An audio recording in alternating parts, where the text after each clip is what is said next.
Olá, hoje nós vamos apresentar os dados de uma empresa da área de telefonia que se encontra num processo de recuperação judicial.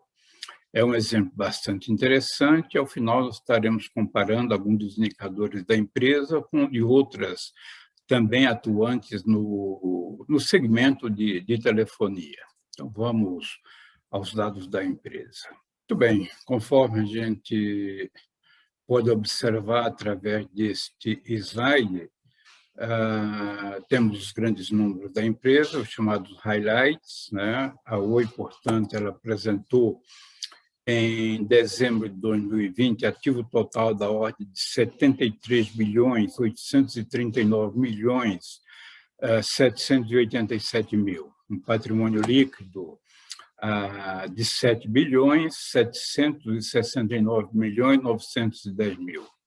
Os números relativos ao ano de 2019 estão do lado, aí é possível visualizar comparativamente.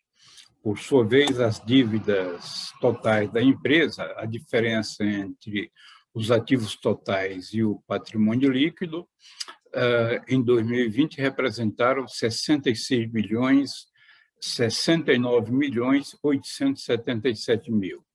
As vendas da empresa, por outro lado, no ano de 2020 totalizaram 9 bilhões 284 milhões 303 mil. As vendas apresentaram uma queda em relação a 2019, quando totalizaram 10 bilhões 492 milhões e 96 mil. O lucro líquido, por sua vez, foi um problema sério. Na verdade, não é lucro líquido, é o prejuízo líquido que a empresa apresentou, ou seja, o resultado líquido. A Oi, em dezembro de 2020, acumulou, relativo ao ano de 2020, prejuízo de 11 bilhões 47 milhões 871 mil. Esse resultado, relativo ao ano de 2019, foi um prejuízo de 9 bilhões 961 milhões 560 mil. Portanto, a empresa já vem apresentando um histórico de resultados negativos. 2020, como todos nós sabemos, foi um ano atípico devido a problemas da pandemia, porém, os problemas da empresa precedem essa fase da pandemia. Vamos visualizar esse novo slide, em que observamos que as vendas da empresa tiveram uma variação negativa e nominal de 11,5%. Né? Os números já falei no slide anterior. Por sua vez, a margem bruta da empresa, a diferença entre o preço de venda dos serviços e o custo desses serviços, em 2020 foi de 21,7%. Se compararmos a 2019, essa margem foi de 23,9%, portanto, apresentou uma queda na margem também, na margem bruta. Né? Observando também, portanto, que o custo dos serviços prestados, né, foi de 78,3%. Porque o custo dos serviços prestados é a diferença entre o preço de venda e a margem bruta. No ano anterior, no ano de 2019, fora de 76,1%. A margem operacional antes dos impostos, a margem de LAGIR, ou a margem EBIT, né?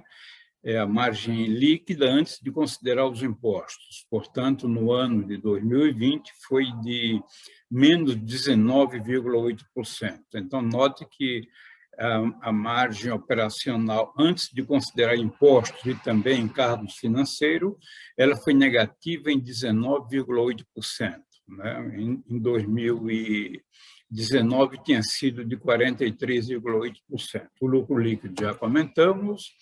O retorno sobre o patrimônio líquido médio da empresa no ano de 2020 foi de menos 60,35%. Então, houve uma perda de patrimônio líquido. Então, a empresa, em decorrência do prejuízo, evidentemente, o retorno foi negativo. Né?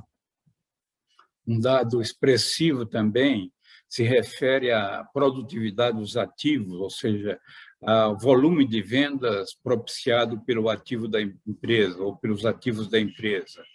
Esse indicador foi de 0,13, ou seja, para cada 100 que a empresa tinha de ativos totais, ela vendeu apenas 13 durante o exercício de 2020. Em 2019, a empresa teve um giro do ativo pouquinha coisa maior, de 0,15. Então, esse é o comportamento da empresa, que vem apresentando alguns números operacionais um pouco precários, né? Vamos analisar alguns dados relativos à estrutura da empresa. Observamos também que a alavancagem, a relação entre o patrimônio líquido e o valor dos ativos, a alavancagem da empresa em 2020 foi de 950%. Então, para cada 100 que ela tinha de patrimônio líquido, ela geriu ativos de 950. É uma alavancagem muito elevada. A dívida financeira líquida da empresa é outro ponto crítico, né? No ano de 2020, essa dívida financeira líquida apresentou 25 bilhões e 23 milhões 756 mil. Então, note comparativamente ao patrimônio líquido da empresa, que naquele ano era de 7 bilhões 769 milhões e 910 mil, que é uma diferença muito grande. Então, o uso de capital terceiro, a dívida líquida financeira, conforme já tivemos a oportunidade de falar em outros vídeos, ela é representada em nossas apresentações pela diferença entre o caixa e equivalentes, mais aplicações financeiras que eventualmente existam, menos as dívidas financeiras ou dívidas junto a instituições financeiras de curto e de longo prazo, assim como dívidas também junto aos fornecedores de equipamento na modalidade de lease, né, de lease, de arrendamento mercantil. Então, esse foi um número aí bastante elevado. A dívida financeira líquida, portanto, comparada ao patrimônio líquido, representou 322%, um valor bastante expressivo. Essa mesma dívida líquida, comparativamente às vendas que a empresa realizou, ela representou 270% das vendas. Então, a dívida, repetindo, a dívida líquida da empresa está muito alta, né? A dívida junto a instituições financeiras, esse tipo de dívida. Estabelecendo uma comparação aqui com outras empresas do mesmo segmento, né?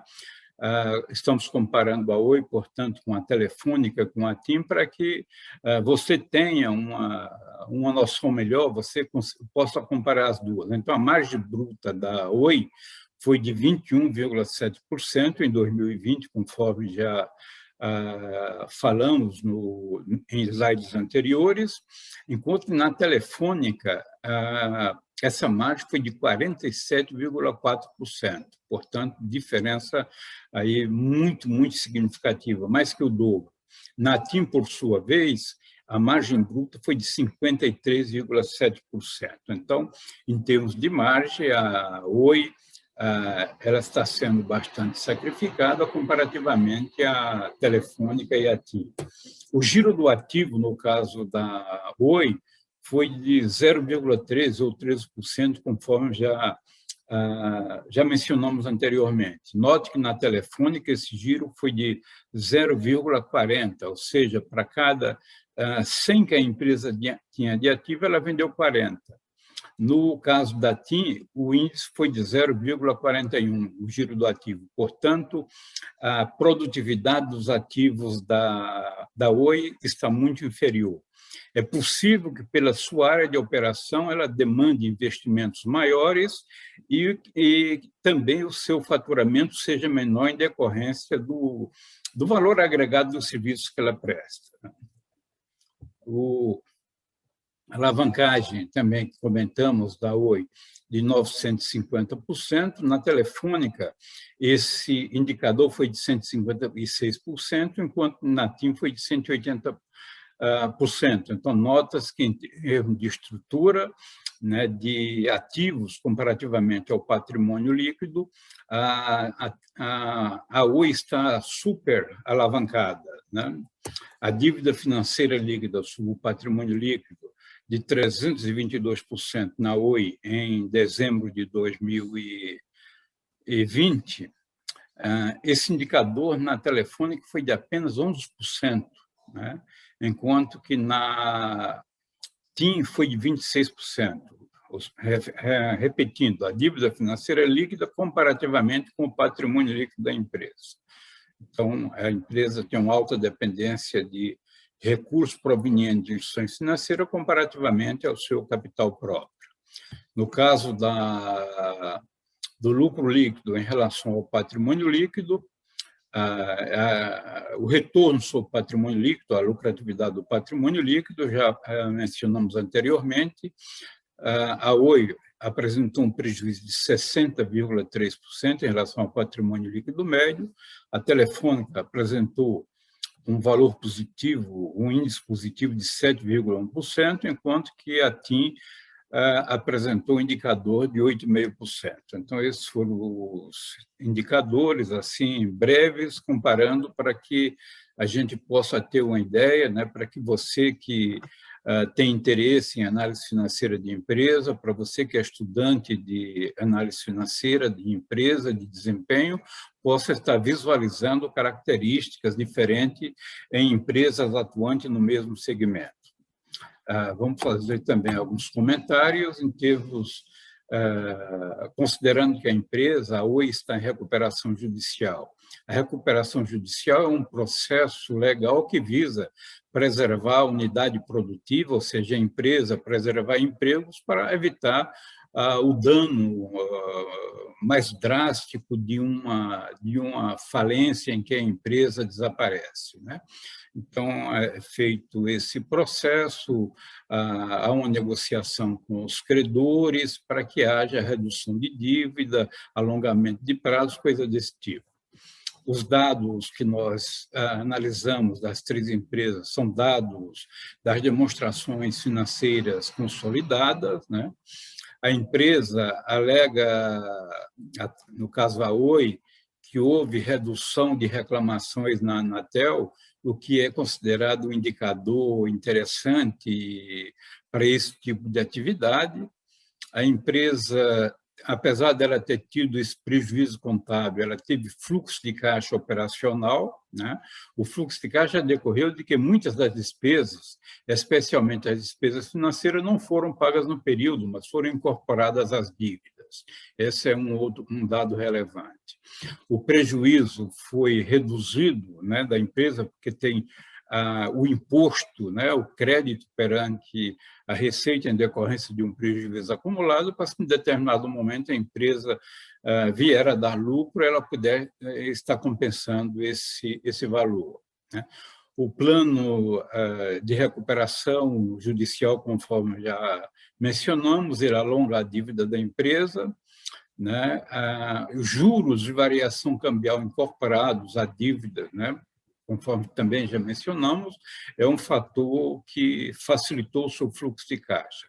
Então, o papel das agências reguladoras, né, são empresas que atuam com concessão de serviços públicos, é algo interessante, né, porque como é que a empresa pode chegar num estágio desse em termos de um processo de deterioração? Será que o papel das agências reguladoras em termos de serviços de saúde, de telefonia, deveria ser de um monitoramento, de algo mais próximo para que a coisa não se deteriore, não viesse a se deteriorar ao ponto de se tornar irremediável? Então, esse é um ponto que talvez vale a pena uma reflexão das autoridades sobre esse monitoramento, né?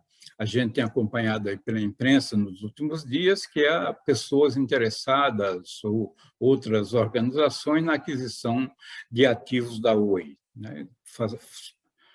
Nossos votos que a empresa consiga encontrar o seu equilíbrio dentro de um contexto dificílimo, né? A coisa não está simples, dado a magnitude da dívida e a incapacidade operacional da empresa de gerar vendas com margens boas e em volume suficiente. Então, esses dados que nós tínhamos a comentar em relação a essa empresa atuando no segmento de telefonia. Receba o meu abraço e nos veremos em outros vídeos a serem apresentados. Eu sou José Pereira, até breve.